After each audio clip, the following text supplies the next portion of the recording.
And I don't know if you have LUTs or Unity people who dive into Unity truth teachings. Does anyone know what faith is in the eyes of Charles Fillmore, our co-founder?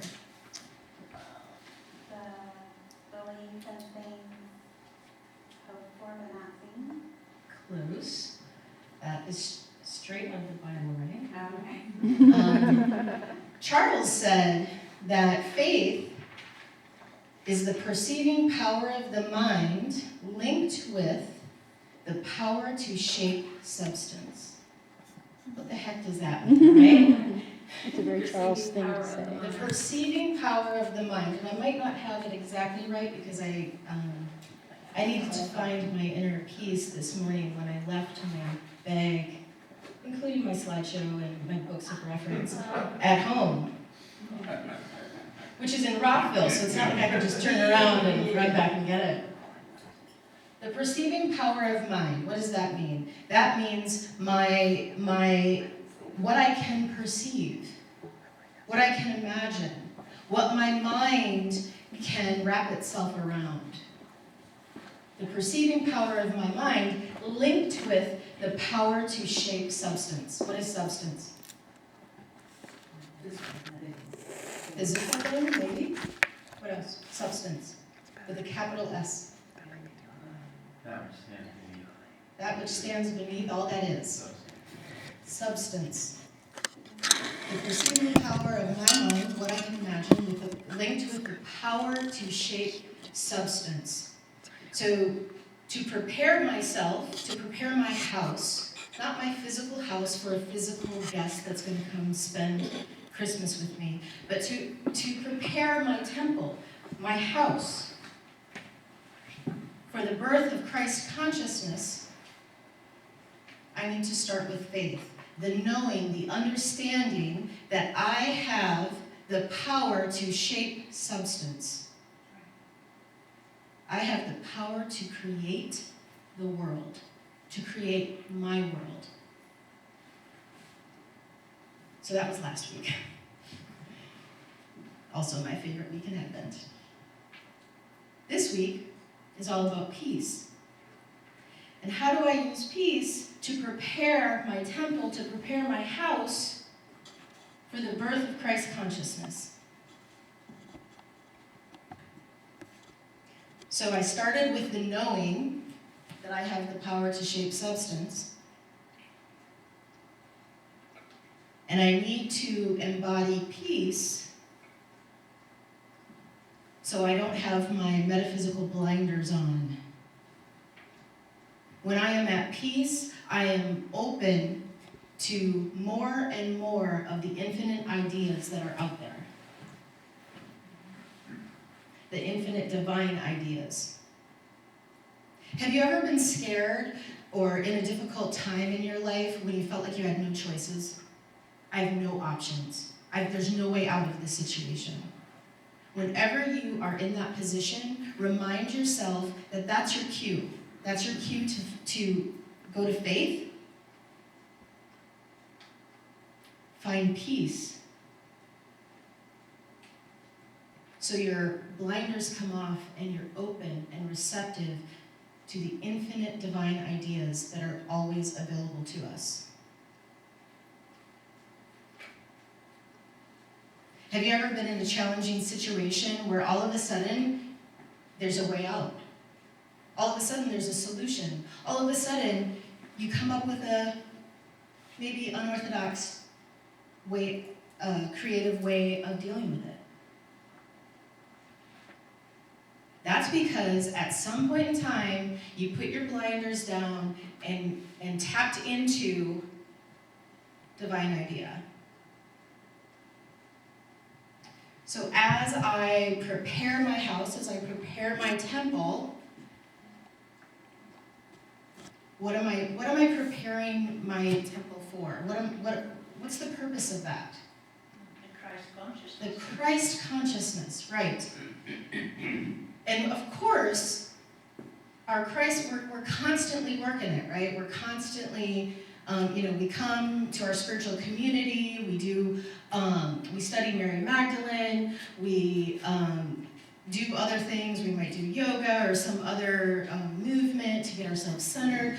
We do all of those things to evolve, right? And to be aware and to evolve our own consciousness. The special thing about Christmas and the Christmas season is this is a cultural,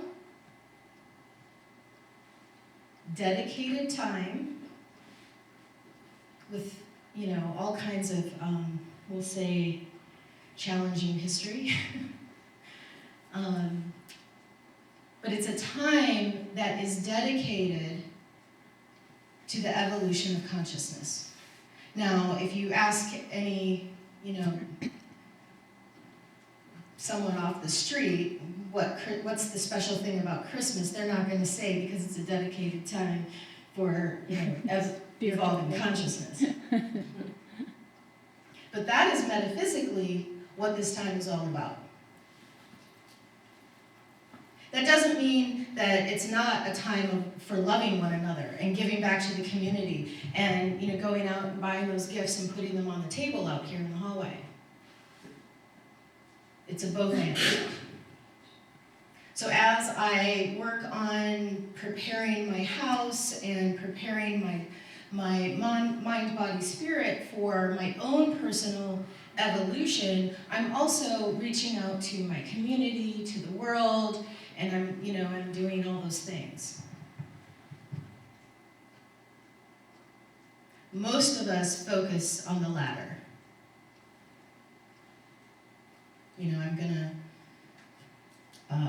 One of the things I do is I buy new socks for the men's shelter that is near my home. Most people focus only on those kinds of things. How many of you have thought about this time of year and how you need to prepare your house here? Has anyone thought of that? A couple of you, good. Isn't that what we have to do every morning? Again, it's something that we are working on all of the time, but this time of year is special because it's dedicated to that. It's a whole season. And when we focus on faith, faith is, again, our ability to shape substance, the knowing, that the perceiving power of our mind linked with the power to shape substance. So we start with the knowing that we are expressions of the divine, that we are creative beings in the world. So we start with that knowing, and then we have to go to a peaceful heart. Because as I am peaceful, as I am centered, my limitations and my blinders fall away.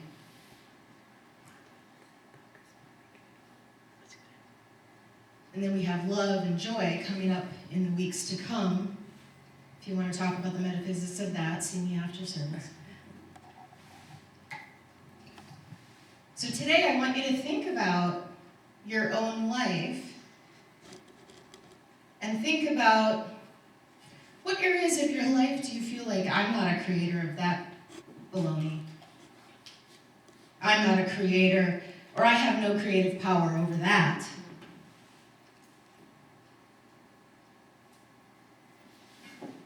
Well, I think of it like anytime there's another human being involved, sometimes I feel like I have no power over that situation. It's true, I don't have power over that person, but I have power over the dynamic, the interaction, the connection. And when I am solid in my faith and solid in peace, I do have influence over the world around me and the people around me. Have you ever been around a person who is so calm and centered that you immediately kind of drop your shoulders and relax? That person doesn't have power over you. There's no power they have over you, but they are influencing you, right? They're influencing you in your experience. I don't know about you, but I want to be an influencer. I want to be an influencer of love. I want to be an influencer of peace. And for me to influence the world, what do I need to have power over of? Myself. And so we have all kinds of distractions this time of year as well. So even though it's a dedicated time for this beautifully transformative metaphysical experience, it's also wrought with obstacles and issues and challenges. Does anybody have issue with their family? Am I really the only one? Oh, okay. All right, there are some hands. All right. All right, and the holidays are often a time when we see our extended family, and you know, we get to we have a couple of choices. We can participate or not participate. We can participate and pretend everything's okay when inside we're, you know, Uncle Bob is such a bleep, whatever, right? So we have those challenges. We have challenges of obligation. How many of you host your families or friends? Right? Okay, a few of you. In my life, I usually host, I'm a vegetarian, so I host a vegetarian Thanksgiving every year, and I've had anywhere between 15 and 35 people at my house. It's kind of an orphan's Thanksgiving. And I feel a sense of obligation for that. There are families who, I am their Thanksgiving, I am their tradition. They come to my house. And they always look forward, because after dinner, there's some random thing that happens. Sometimes it's a drumming circle, sometimes it's chanting, sometimes it's card games. Yes, this minister plays cards against humanity.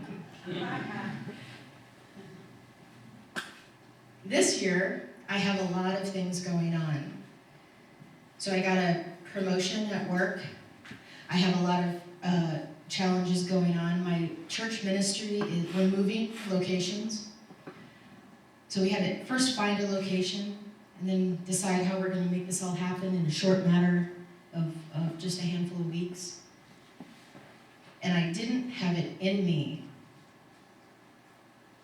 to host Thanksgiving dinner for my friends. I really felt guilty about that. I really felt bad. And part of me, for a short while, I went down that road of, okay, well, so many people are counting on me. I gotta make this work somehow. So how, you know, what can I do? I can spend the money for a caterer. That would take, you know, some of the burden of preparing off of me. And I actually checked into that, and I thought, yeah, I'm not hiring a caterer. So I brainstormed and I you know, followed the Advent process, because that's what Advent is. It's a process, right, for stepping into Christ consciousness. And I affirmed my faith, and I got peaceful, and I focused on my love and my joy, and it was clear that it is not mine to do this year. And I had to find peace with that. And I struggled, and I'm well practiced in this stuff. I'm usually pretty good at it. So that was my indication, my cue, that there was juicy stuff there for me to work with. That there was magic afoot for me to tap into. And what I mean by that is when you are struggling with something and you're faced with challenges, there is opportunity there for you to grow and evolve. So this challenge in my life, I was guilt-ridden. I felt guilty. I felt like I was not stepping up to what my obligations are to my friends. Specifically, a handful of people who count on me for this experience. And notice I didn't say count on my household. There are other people who live in my house. But I was taking on that obligation personally. So therein lies my work, my opportunity, my juicy, magical stuff to work with. So I went to meditation. And again, I follow, even if I'm not doing the steps of Advent, the faith, peace, love, joy, I'm following some process of getting myself to, what is our end goal? Christ consciousness, right? I'm following some process to get myself to Christ consciousness so I can get to the point where I have access to all of the divine ideas. And I have access to all of that so I can create my life experience purposefully and intentionally. And that way I can be a blessing to myself, my loved ones, and the world. Because when I am living on purpose and I am living intentionally, I am creating an awesome life. And when I'm living an awesome life, I get to bless everyone around me and therefore bless the world. Right? So who wants to live a purposeful life? Yeah. Right? So, as I was guilt-ridden and feeling my, broken obligations, blah, blah, blah, I went to the process. I know that I am a powerful creator in the universe. So that's faith. I get myself centered and solid in that knowing. So I'm dropping away my blinders. And I focus on my intention. My intention is to live a purposeful life, to bless myself, those around me, and the world. That's my intention. And then I shut up about it, and I open my heart and my mind to divine ideas. And in the infinite realm of divine ideas, it came to me very clearly that it is not mine to do to host Thanksgiving this year.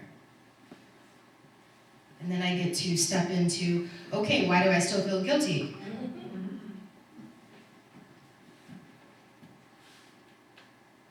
And, for you, it's going to be whatever that is. For me, are we recording this? No. Dang, nabbit.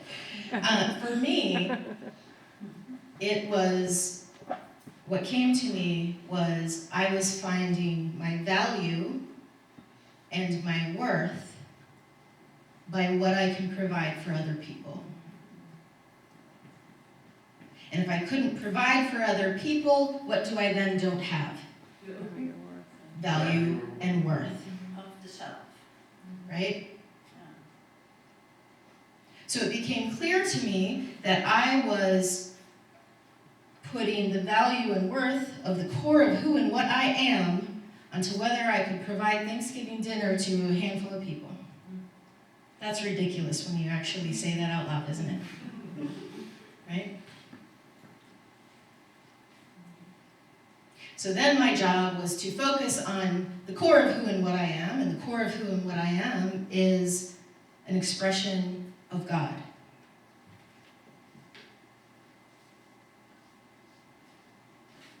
The core of who and what you are is an expression of the divine, an expression of God.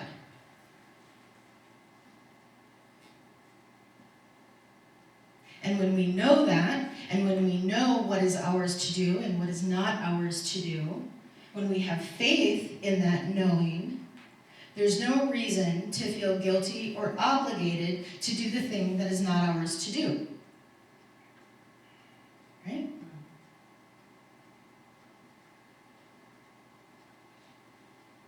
How many of you really, really feel that you are an expression of God?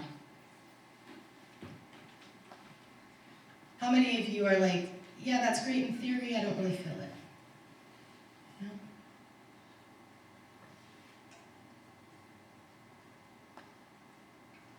So if I asked everyone, I'm not going to do this because we're being recorded and that would be messy.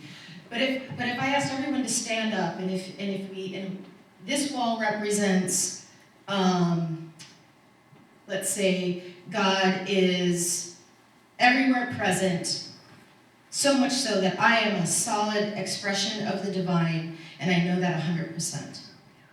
And all of those people who stand on this wall don't believe that at all. You know what? Here or there, God's not present for me. Think about where would you, and it's a spectrum, right? Mm-hmm. Where would you stand? Would you be center? Would you be flat up against the wall?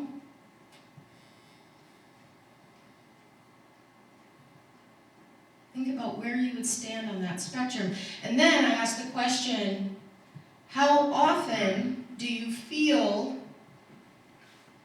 fully connected to spirit and that you are living an intentional life?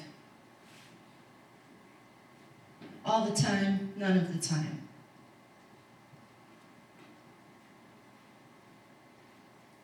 If you would stand in a different place than you stood for the first question, I challenge you to look within and know yourself a little better, because they're the same question.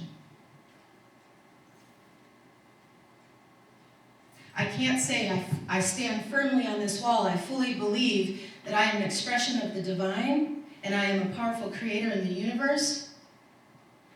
I fully believe that, yet I experience it half the time. If you experience it half the time, you believe it half the time.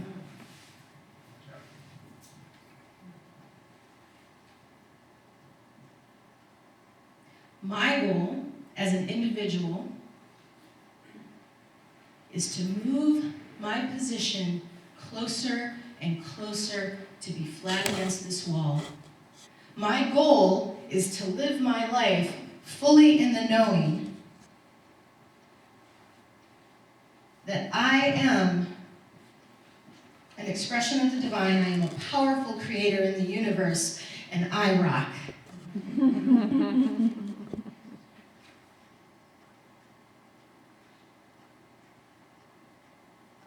And I do that not by going way over time. I do that by following formula. And that's why this season is so advantageous to the individual evolution of consciousness. Because it's a formula. Faith, peace, love, joy.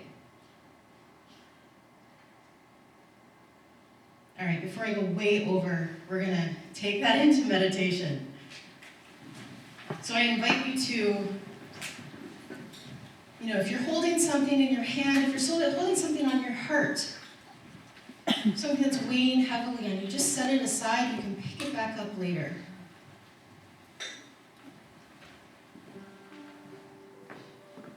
Get centered. Feel the chair supporting you, and allow the music to help you fade away cares and concerns and worries, and allow yourself to become fully present right here, right now.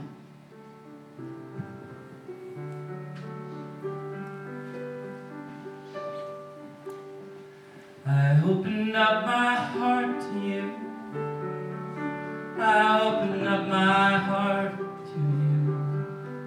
You're free to come inside. The door is open wide. I open up my heart to you. I release my pain to you. I release my pain to you. There's no need to hold on now. My pain is gone. I release my pain to you. I surrender myself to you. I surrender myself to you. My ego steps aside, my heart is open wide. I surrender myself to you.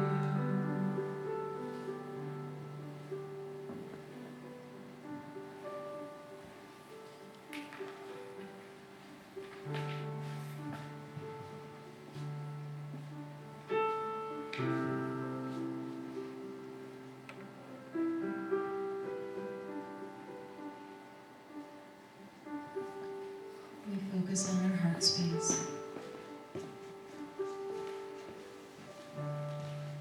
acknowledging and embracing that indwelling Christ presence. The point at the core of who and what you are.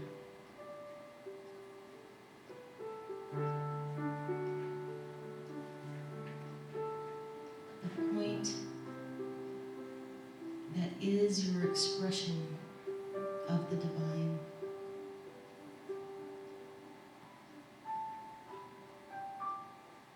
And however you see that point within you, whether it's a temperature, it might feel warm, whether it's a color, it might be white or silver or gold. Allow that inner presence to fill your being. Imagine, sense, and feel the creative power of the universe flowing all through you, as you.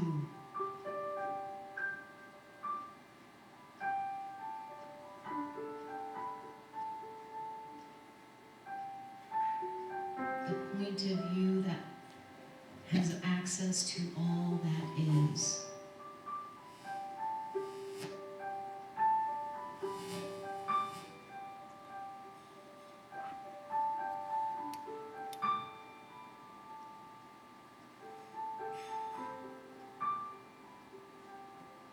The perceiving power of the mind linked with the power to shape substance.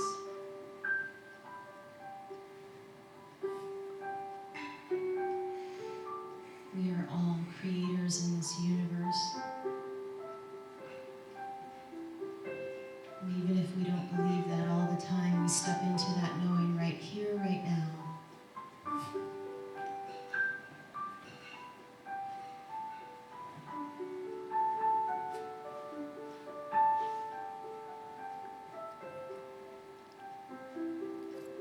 From this centered, peaceful, serene state, we open our heart and we open our mind.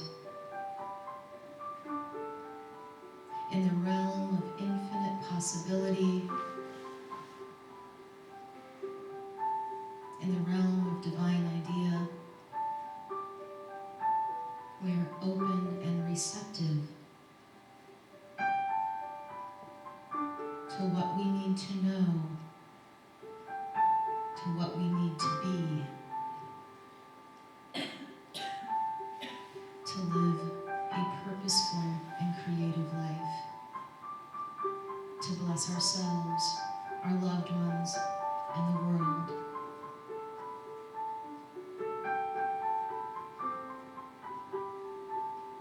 Centered in this peaceful, calm, serene state, with mind open, with heart open, we spend some time in the silence and we listen.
whatever is yours to do, whatever is yours to be. I invite you to set your intention to do and be.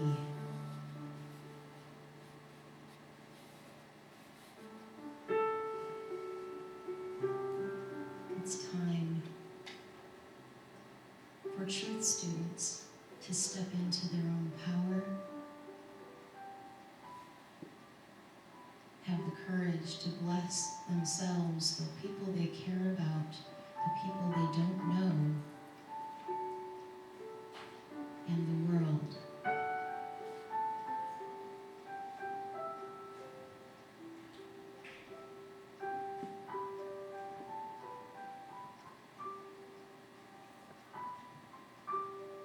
I invite you to take a collective breath. And we release those intentions, knowing that the creative power of the universe, that infinite organizing power, hears and heeds our intentions. And so it is.